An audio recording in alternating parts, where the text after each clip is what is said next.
And by the way, look, this isn't even plastic, it's rubber. There's a fully functional third row. Look, even the seat has a little lateral support. It has all the smart systems. Well, everything a modern car should have. I'll note that it's dry. Dry. Oh, that's very good. And this plug, it will, of course, protect the power structure for the next 5 years.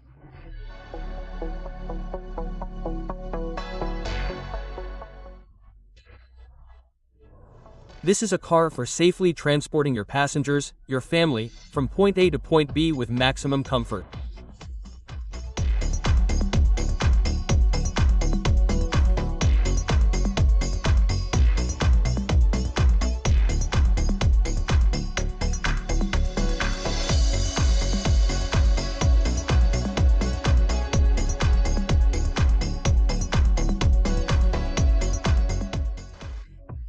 Large, roomy, comfortable, 3-row, and with a classic internal combustion engine. Today, we're taking the JAC RF8 for a long test drive. We'll take it for a spin on a variety of surfaces.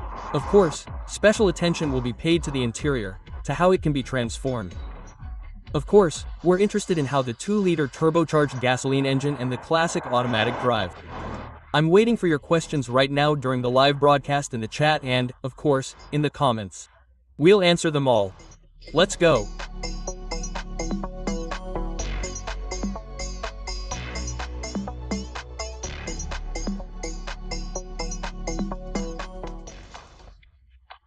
We're test driving a JAC RF8 with a 2.0-liter turbocharged gasoline engine. It's a genuine cast iron engine with a chain and a classic 8-speed automatic. It's front-wheel drive. This version is fully equipped. And getting ahead of ourselves, I'll let Auto Panorama viewers in on the secret. We'll soon be reviewing a further assembled RF8 with a plug-in hybrid, a PHV. Check out our reviews from the 2025 Motor Show. A quick overview of this minivan and what's interesting about it. It has 2 sliding doors. Check out the second row seats, which feature ventilation, heating, massage, and adjustable seat belts. The most interesting thing is that the third row isn't just any child seats, but fully functional adult seats. And they even slide on runners. Plus, check out the climate control unit on the second and third rows. Plus, we have a sunroof over a square meter only for the second and third rows. Overall, comfort is guaranteed. Under the hood is a 2-liter turbocharged gasoline engine. Oh, by the way, it's produced in Harbin, and I'll tell you about those big ones. Well, about millions. Yes, maybe millions of them are installed in several JAC models. This same engine is also used in the Chang'an models. It has a classic 8-speed automatic, everything as it should be. Combined fuel consumption is 8.9, acceleration to 100 km per hour. That's more than 2.5 tons of this minivan with the loaded mass in less than 10 seconds. Well, this is not a race.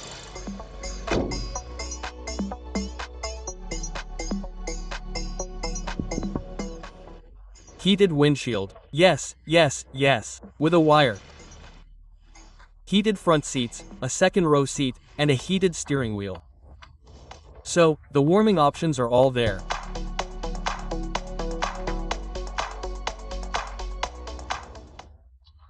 And how do you like this work of design art? The crystal gearshift lever with these Chinese mountains.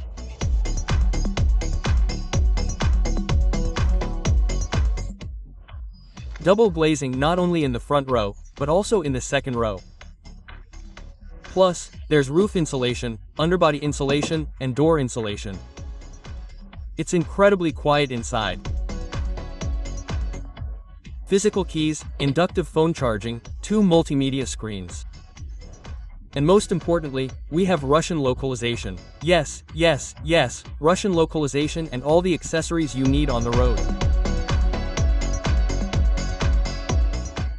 And most importantly, there's a factory warranty, branded service, and auto centers all over Belarus. However, for now, this car is a one-off.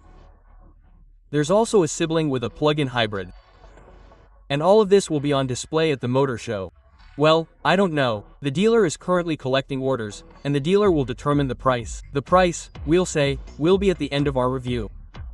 And I'm also interested in your opinion. What do you think of this large, 3-row minivan's features?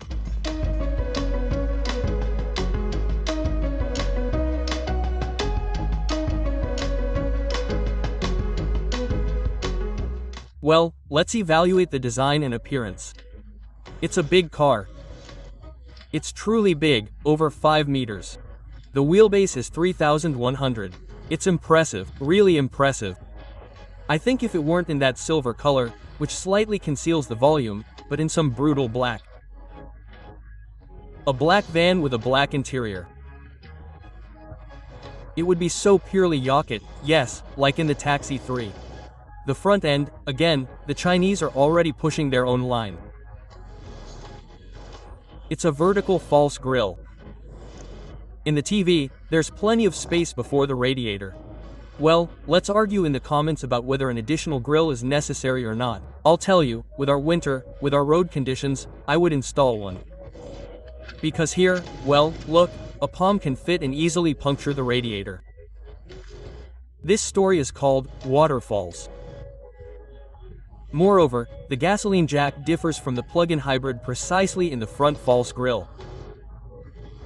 It's honeycombed there. Look how high it is. Above the waist. The lower lip protrudes a little in the front. And by the way, look at that, the Chinese. This is super practical. It's not even plastic here, look, it's rubber.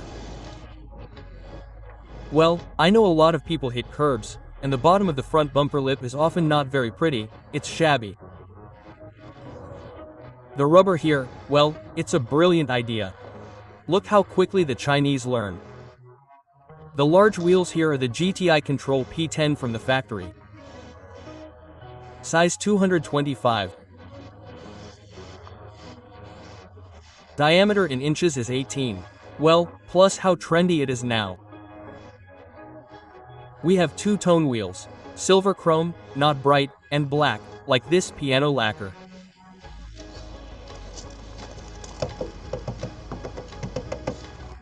Painted plastic sills.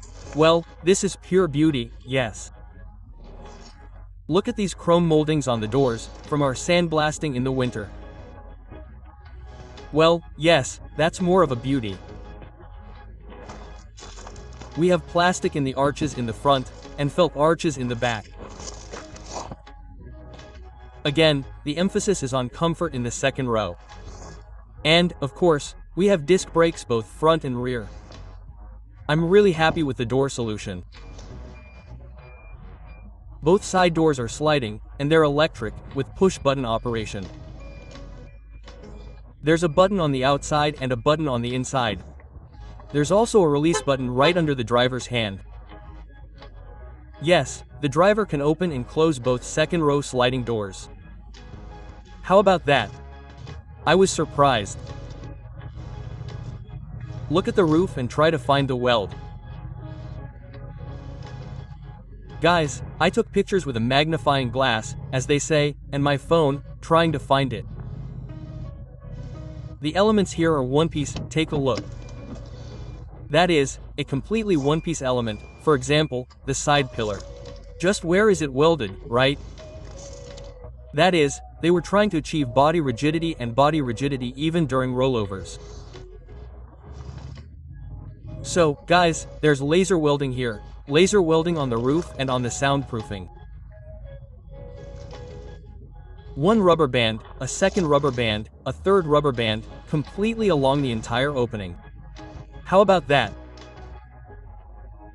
Well, since we're on the subject of the interior, we're testing a sand-colored interior with black plastic on top. The quality of the materials is actually quite impressive. The top is soft-touch plastic with a slightly dated look. The center is made of faux leather, and the bottom is made of plastic, a kind of wear-resistant material. Everything is great. And, of course, where would we be without the unibrow? It's trendy now. Crossovers and minivans all have unibrows. Well, they're excellent, and they work as daytime running lights. I can tell you, it all looks great on the road at night. There's also a unibrow at the back that runs the entire length of the trunk lid. Look how it all looks. Plus, these boomerangs, which are also in the taillights, and they're not just repeated, but also have this volume. Again, the car will be very visible at night, late in the evening. A huge stop lamp, yes, a stop lamp on the visor. The bottom is made of wear-resistant plastic. Well, I understand why these elements are in the front, on the sides, and in the back, and there are additional chrome moldings. After all, the Chinese wanted to make a premium minivan out of this, at least in terms of design and appearance.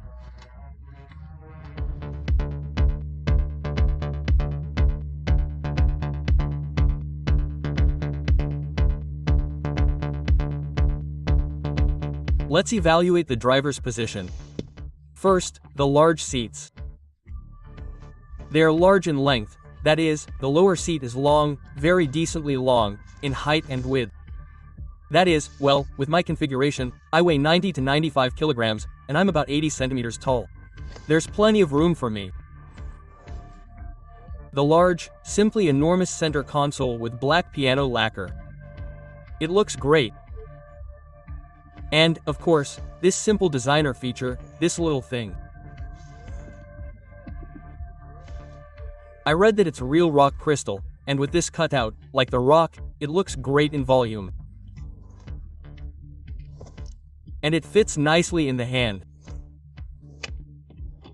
Cup holders are within easy reach, as is a drawer, a storage compartment without cooling or heating. Well, the storage compartment is quite roomy, and there's plenty of room for everything. We have a glove compartment with a micro lift. Like this. The piano lacquer finish is repeated on the front console. There are chrome stripes everywhere, creating volume. The screens are framed in matte chrome. It's great. The plastic on top is soft, meaning there won't be any creaking or squeaks. And it's a big plus that they kept the physical keys. A separate engineer was hired for the physical keys. Well, apparently, the focus group here is older than those who won't always be able to use the multimedia system, but the air conditioning, ventilation, air conditioning, and interior ventilation are all at hand. It's all there, that's great.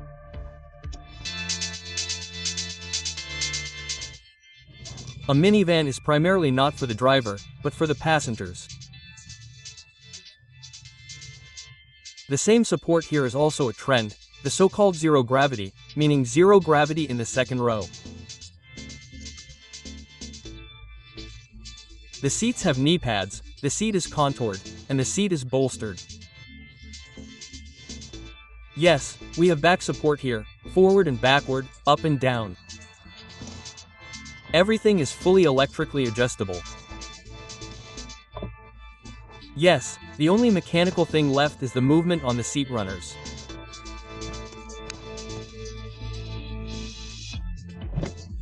The idea is that you set this, for example, maximum legroom for the passenger, for the boss, for the director, and off you go.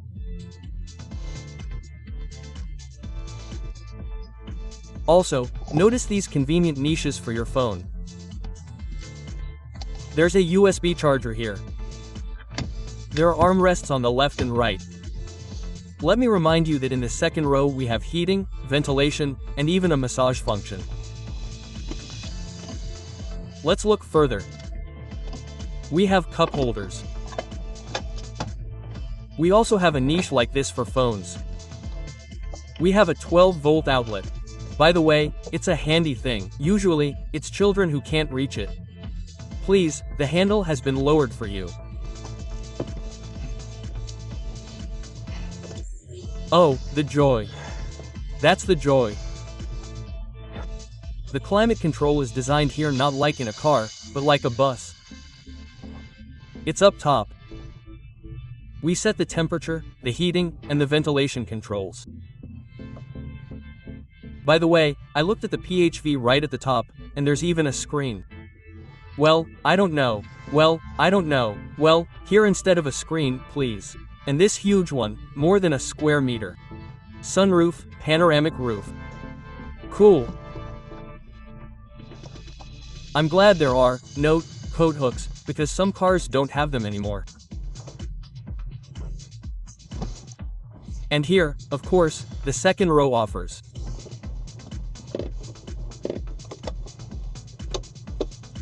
Maximum comfort.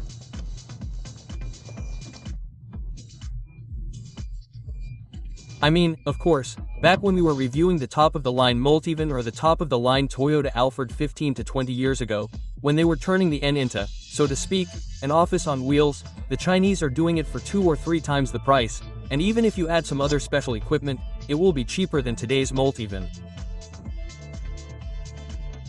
That's it, there's no getting around it. And as for comfort, well, everything about the footrests, the climate control, the massage system, yes, you could dream of that in a special edition Mercedes A-Class.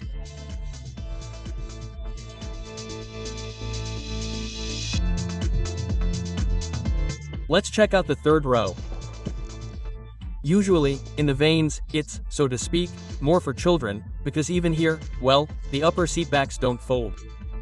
The aisle to the third row is right here in the middle. Well, with my height of 80, and with my 90 kilograms configuration, I fit easily. Well, look, I've reclined this seat as far as it will go, meaning many people can stretch out there, cross their legs.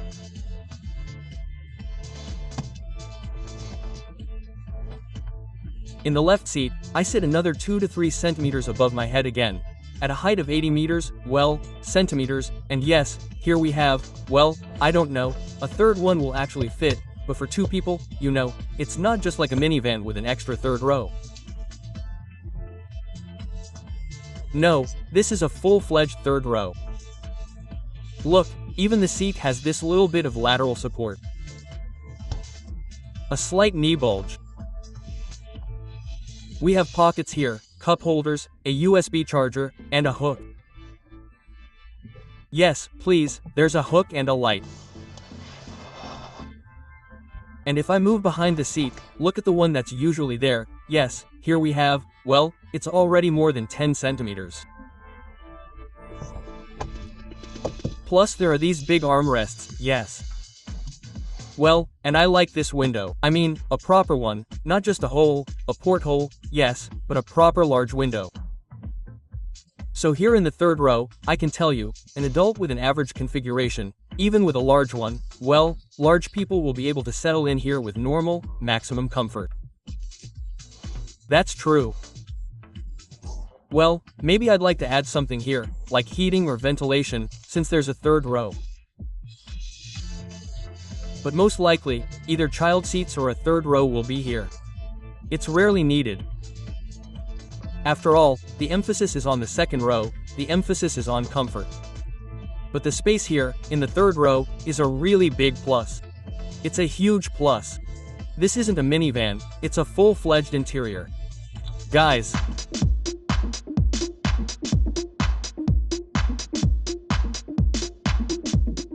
Let's evaluate the trunk.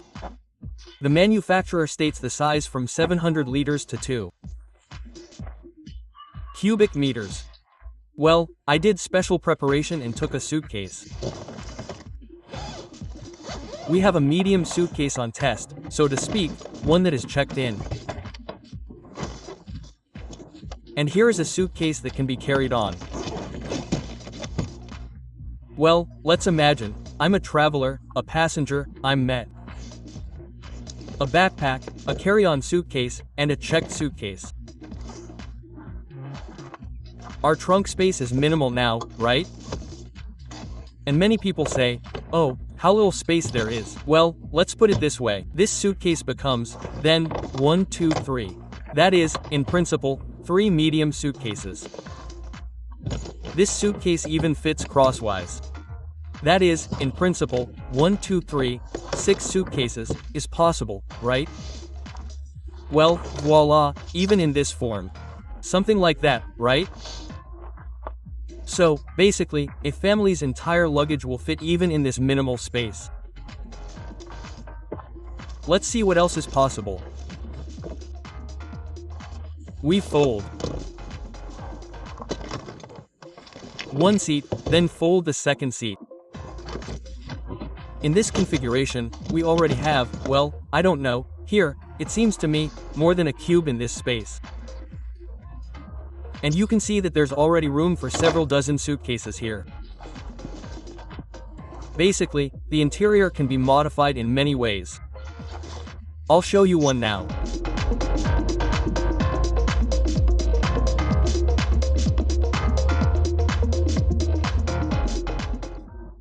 So, I'm currently trying to create full-size sleeping berths. I move the second row back, and the first row forward. Well, something like that.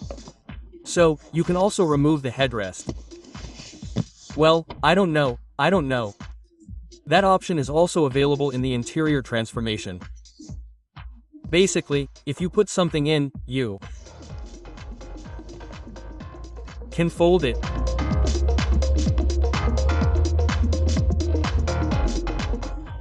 I still didn't have the ability to remove the seats.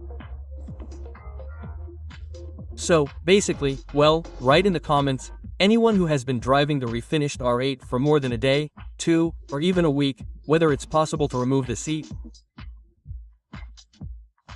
Because if you remove the second row, and that's an option, for example, in Volkswagens, it's always been there.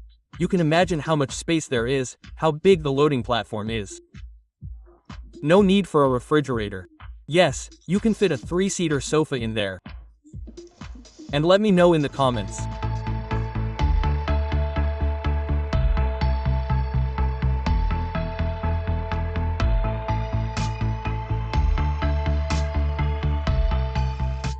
Let's check out the driver's seat.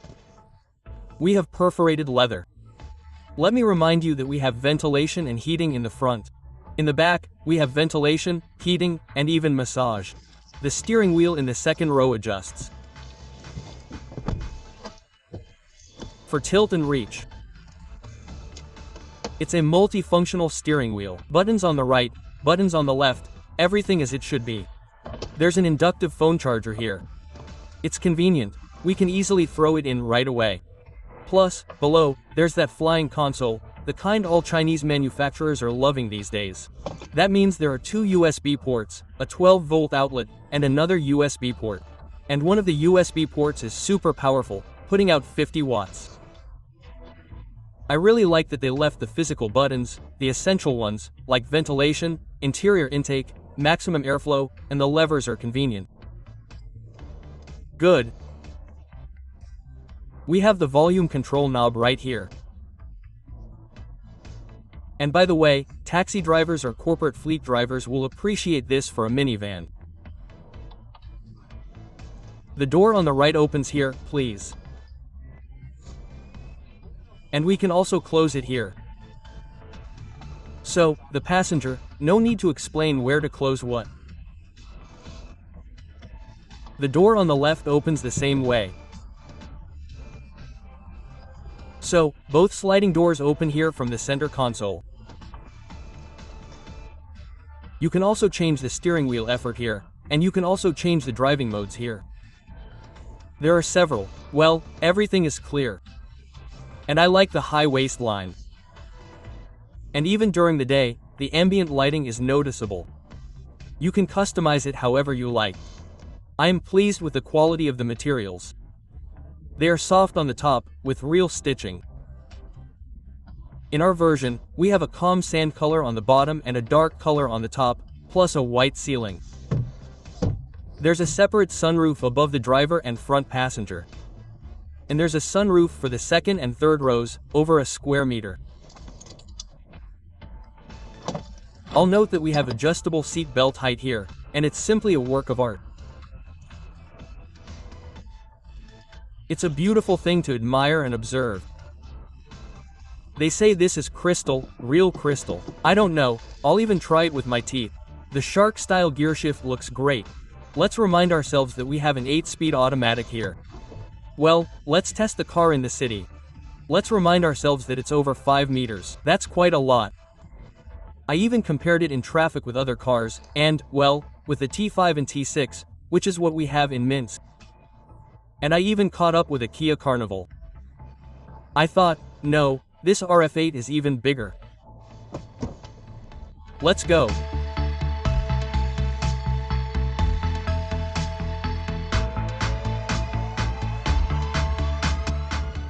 The RF8 in the city. The first thing you notice is, of course, the visibility. With dimensions over 5 meters, it's very important.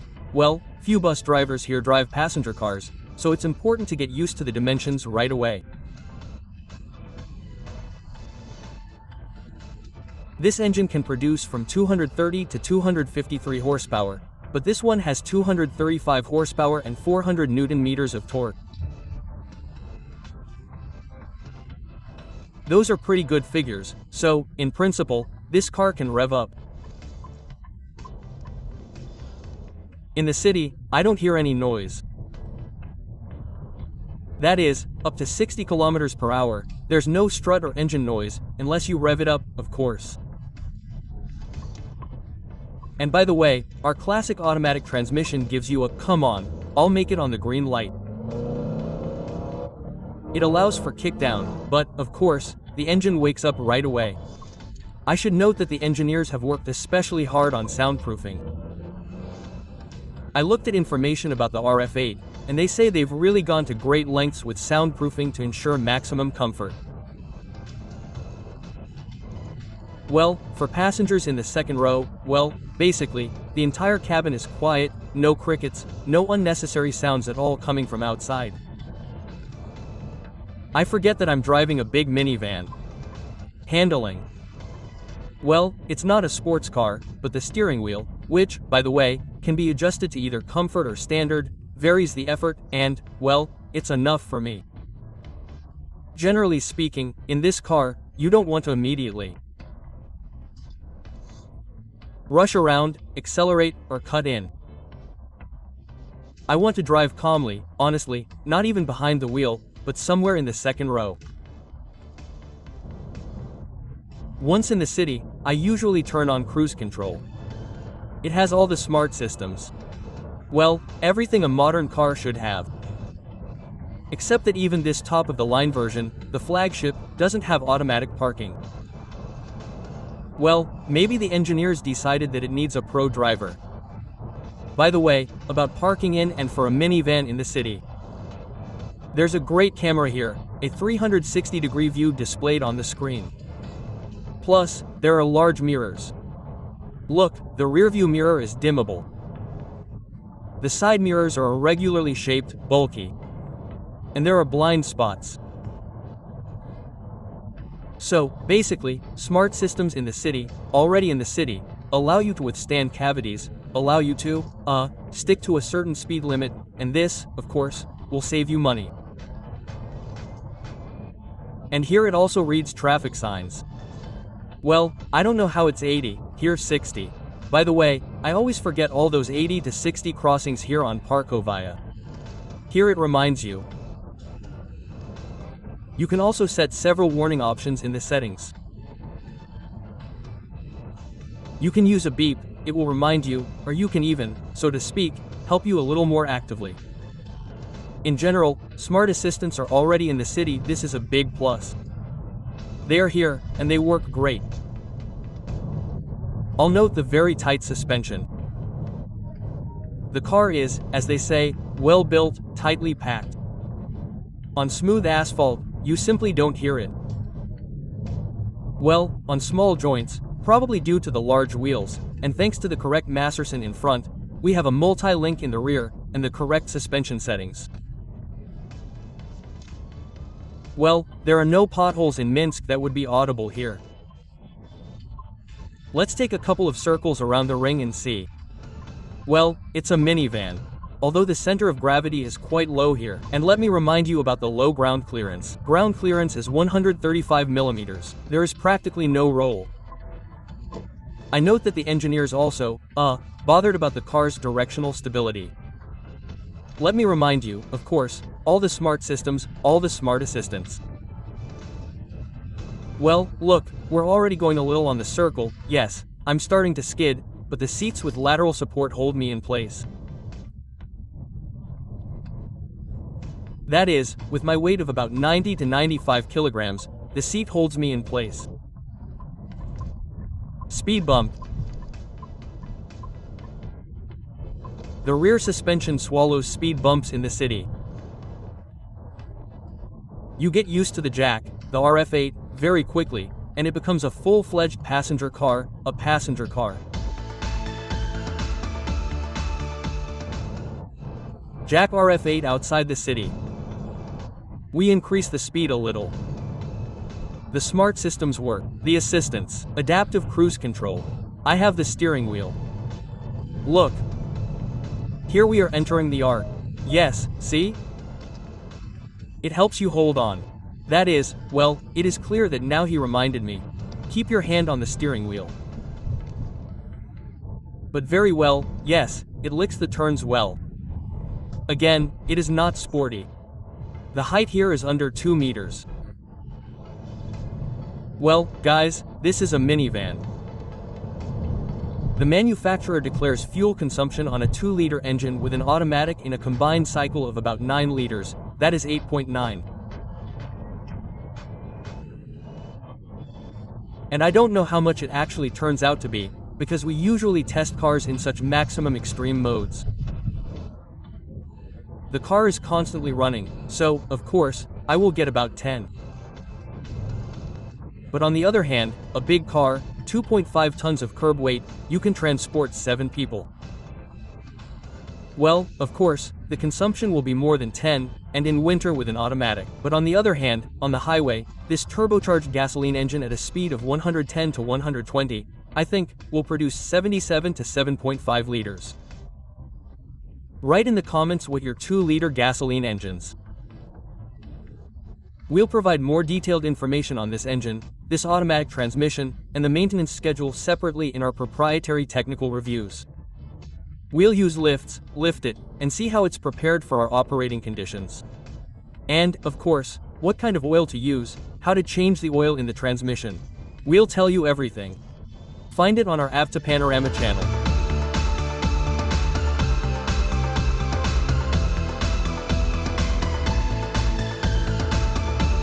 So, here's a typical story outside the city.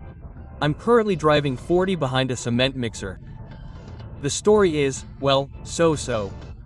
Of course, I'll have to overtake at some point. We'll wait for the solid line to end and try to accelerate sharply.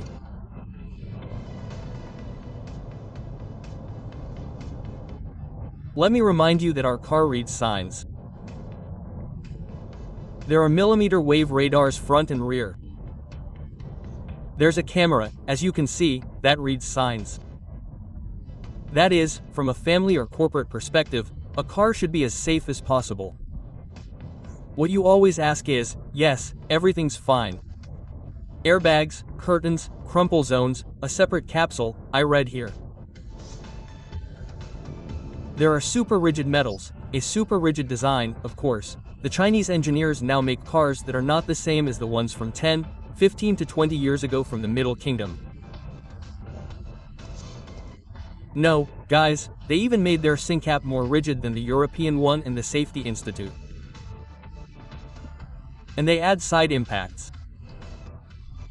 The JAC RF8 passed all this and received the maximum safety rating. Don't believe me? Find it on YouTube. Find crash tests on the original JAC. You don't believe me? So, here the solid line ends and we try to overtake. Well, no, this is not a race, not a cannon, or race. Well, you know, when you have reserve power under the gas pedal, you feel it. And, by the way, about the gas pedal, I didn't notice it. Do you know why? Because it's a bus pedal, that is, it is on the floor, it is quite big. I'll tell you, this car is 100% for men, because, firstly, there is no sun visor here, there's no backlighting, although there is a mirror. The passenger seat has both a mirror and backlighting, and the pedals are big, huge, that is, for a man's foot. And this floor pedal, well, like in real vans, like in a BMW. Of course, it gives you, on long distances, like here on the highway, a relaxed leg. That is, you can drive hundreds, thousands of kilometers, and you won't get tired. By the way, about the suspension again, I don't notice it. Let's drive a little over pebbles, yes, on a dirt road. How do you like that?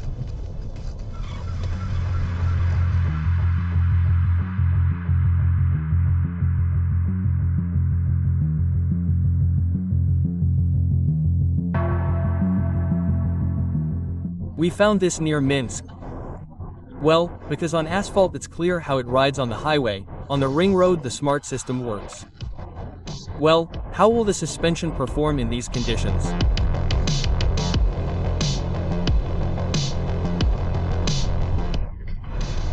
Potholes, sand, KAMAZ trucks, loaded KAMAZ trucks.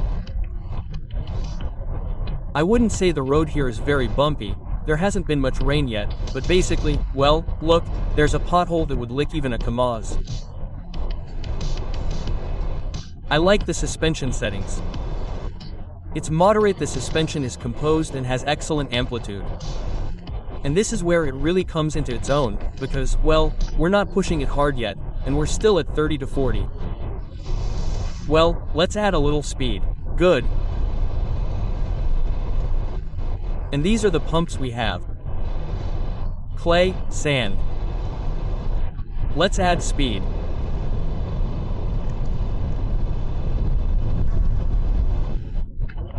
Oh, yeah, the suspension hums, but I don't hear any noise from the street. Excellent sound insulation, and this really comes into its own here. Look, even in potholes like these, the suspension doesn't bottom out. No suspension breakdown. Well, super.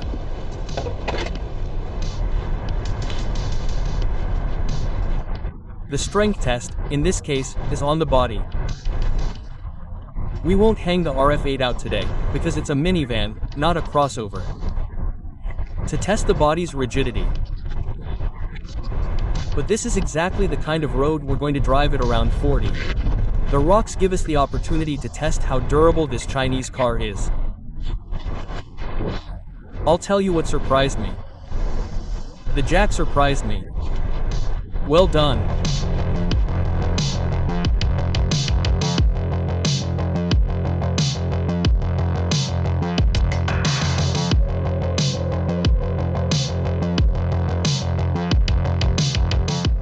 So, behind the wheel. What I liked about this car is suspension.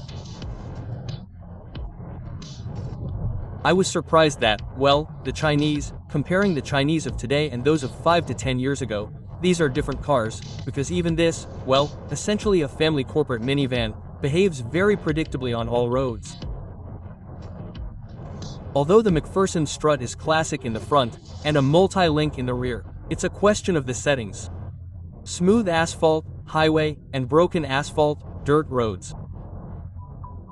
These forest construction roads say, please, concentrate on driving. Yeah. They all eat up. So, the suspension is a clear plus. And I like the smart systems. Here's this very camera, by the way, it doesn't close. It's always watching you. An all-seeing eye. Well, guys, here's the thing. You're being watched all the time. So, when I was distracted, let's say, looking at my phone here with you, now talking while driving, all these smart systems remind me. And, of course, they do it in Russian, so there's Russification. Everything is clear. I'll also note, look, we've just stopped. This is a very, well, good, cool, really volume, picture, and 360 cameras.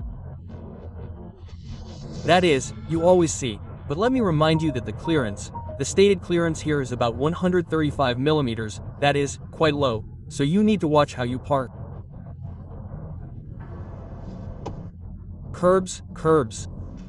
As for the engine, the question is, a 2-liter, 235 horsepower, well, and maybe more. Was it enough or not? In principle, if you rev this engine for a quiet ride with a torque of 400 Nm, it still reaches high revs. Therefore, in principle, if you need to overtake, and on the highway, remember, I successfully overtook a concrete mixer. Generally, there are no problems. Step on the gas. A classic automatic gives you the ability to do a kickdown, and you shoot. What was I missing? Well, as I said, the diesel was enough. But for me, despite the fact that the seats are quite large, wide, with good lateral support, I missed the adjustments, some adjustments for the front and even back seat passengers. Again, I'll note that in the third row, we have an adjustable backrest angle. Well, where have you seen that? In minivans. So, basically, yes, this is a drawback, which, I think, over time, well, either you'll get used to it, or the Chinese will fix it. After a few days behind the wheel of the F8, I understand that, well, essentially, there are no competitors at this price. Remember, at this price, this minivan has no competitors. And because it's big, it's roomy, it's comfortable. Many manufacturers are now claiming to be premium. No, JAC says honestly, we made such a strong, and the body here is strong, a minivan that, well, will last you quite a long time, and this car will be very interesting for corporate transportation, for rental fleets.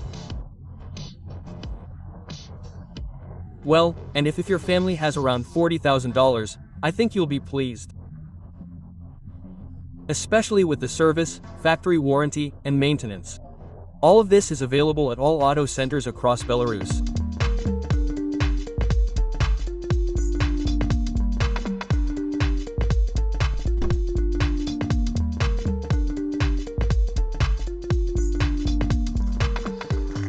What's under the hood?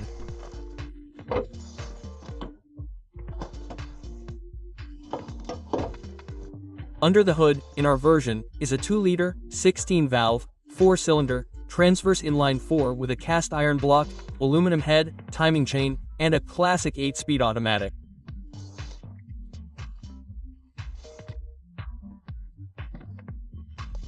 So, we'll go into detail about the maintenance schedule and where this engine comes from in our technical review.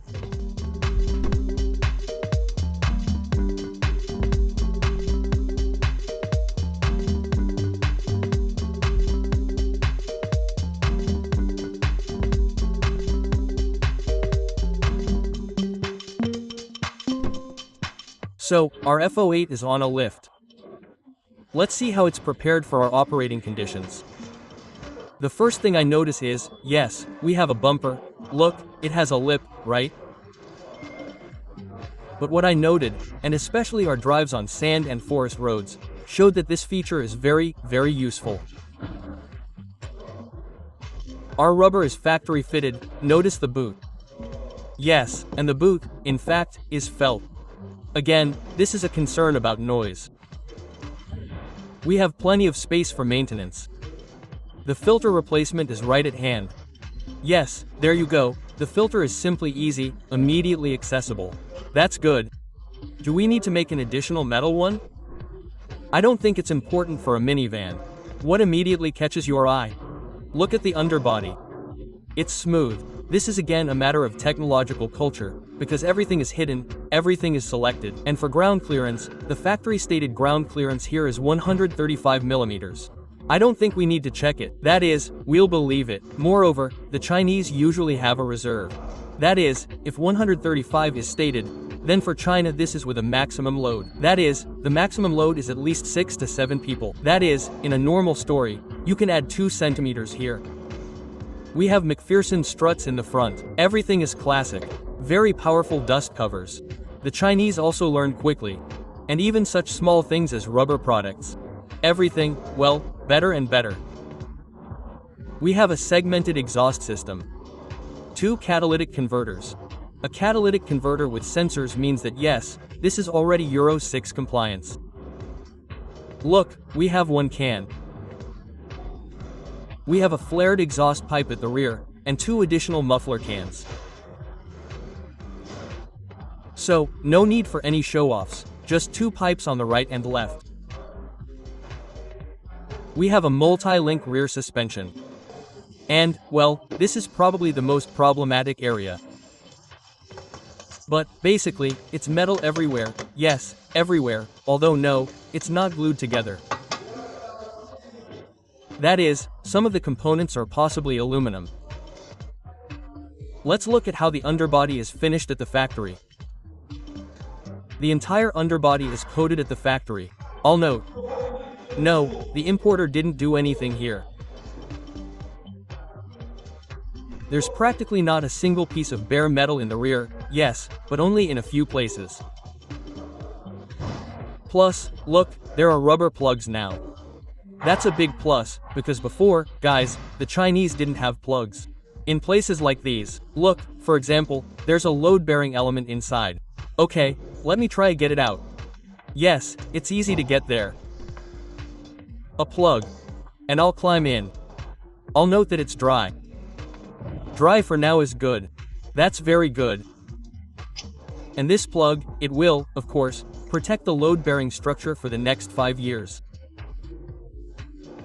But any rubber seal in our conditions naturally warps, and it will simply fly off. That's why I'd like to point out that during a routine inspection, I also recommend inspecting the underbody. Well, because, of course, you need to pour penetrating anti-corrosion material inside, into all these elements. Also, pay attention to the seals. All the seals are on, all the metal, all the problem areas are manually sealed with seals. That's a big plus. Also, look at the weld. The problematic seam is, of course, the threshold. Yes, it's also completely sealed by hand. Just like crops grow, our threshold is like a floor, right? Well, some manufacturers, for example, fill it with some kind of mass. And here's the threshold. The floors have these rubber seals. This is a big plus, because, again, I'll palpate the inside. Yes, my fingers are dry. Yes, again the threshold, well, at least 5 years, because, let me remind you, the warranty here is 5 years or 150,000. A very decent warranty, so, well, you don't have to worry. In general, the first owner, in fact, doesn't have to worry about the safety of this car, because what I see from underneath, the anti-corrosion coating, rubber seals, everything is fine. But if you really want to immediately preserve the car for the second and third owners, so you won't be ashamed to sell it, immediately fill all the niches with anti-corrosion coating. Again, here's the rubber plug. Well, what can I tell you? The Chinese are developing a technological culture, because look at the heat shields, the layout, the anti-corrosion coating, the seals, and the rubber seals. All this suggests that the Chinese have seriously thought about preparing their vehicles, including for our operating conditions. And write your opinion in the comments below the video. I'm interested in what you have to say about the JAC RF8's preparation for our conditions.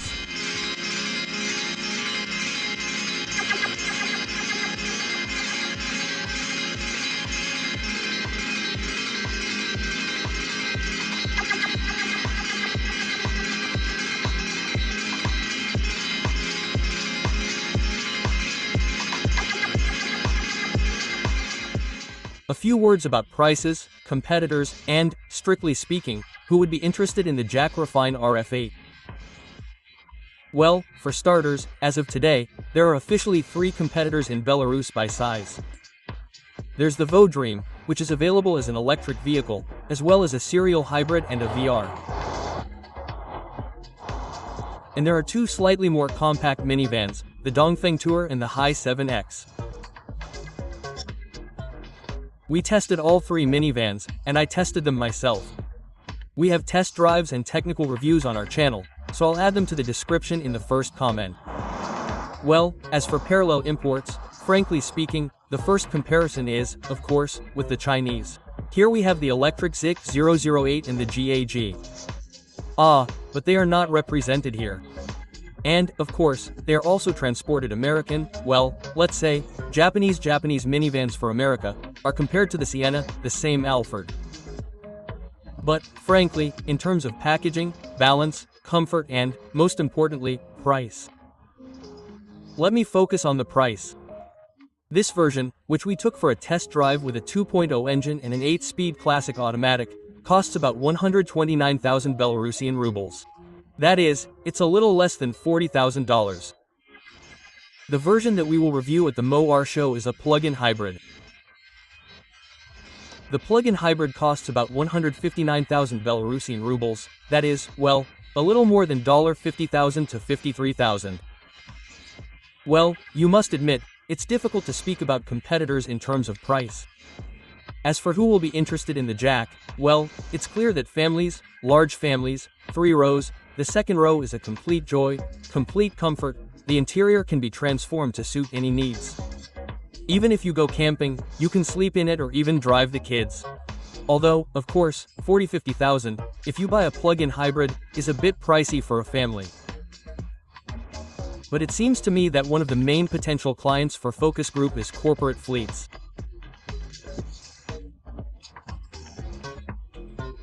Well, one way or another, the cars that were in the fleets were Volkswagen Sprinters, Volkswagen Lions, Mercedes F-classes, and large Mercedes. One way or another, they get old and expensive to maintain. Simply expensive to maintain. Here we have a branded service, here is a guarantee, so there are auto centers all over Belarus without any problems. I think it will be a profitable investment.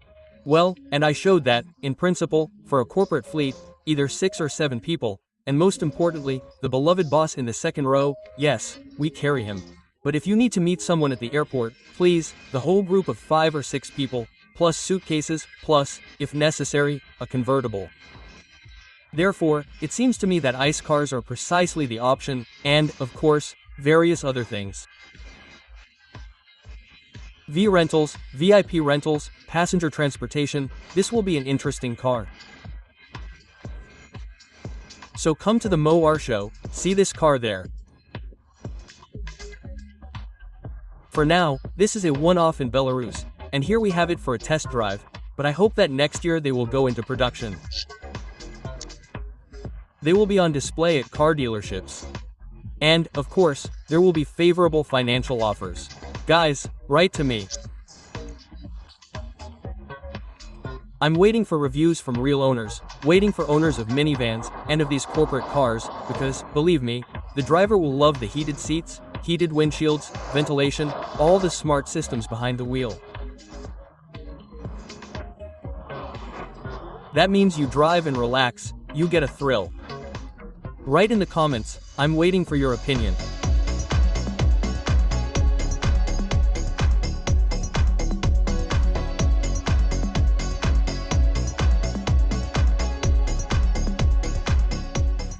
Friends, how do you like a big minivan? Minuscule. Honestly, one of my favorite cars is the Volkswagen Multivan. To this day, for almost 20 years, I can't part with one of my favorites. And for some reason the JAC RF8 reminded me of LT Ivan. Well, admittedly, the T7D is at least twice as expensive now. And, of course, in terms of comfort, especially in the second row, it's hard to compare with today's Chinese models. So I'm looking forward to your feedback, your opinions, and, of course, first and foremost, to hearing from actual owners. Those who have already had a chance, although the car is a repeat, as I kept saying throughout the test drive, is quite rare. It just arrived here in Belarus. And the version, and an even more interesting one, is the plug-in hybrid version, that is, the JAC RF8 PHV.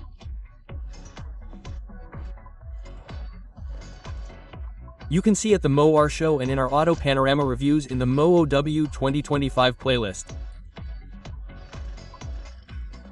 But what's interesting to you about a large minivan? And who, in your opinion, would it suit? And how do you generally like the operation of the 8-speed automatic transmission? Let me remind you, the gasoline turbocharged engine with a chain. Well, for details on maintenance, regulations, and features, see our TechZor. And, of course, join our great AVTA Panorama team. We have a special secret, but not secret, Telegram channel on all social media and messengers called AVTA Panorama Team. We share various goodies there, free diagnostics and inspections. So, join us. My name is Pavel Kiranevsky. AVTA Panorama is in my heart, and I hope it's in yours too. And I'm in the second row.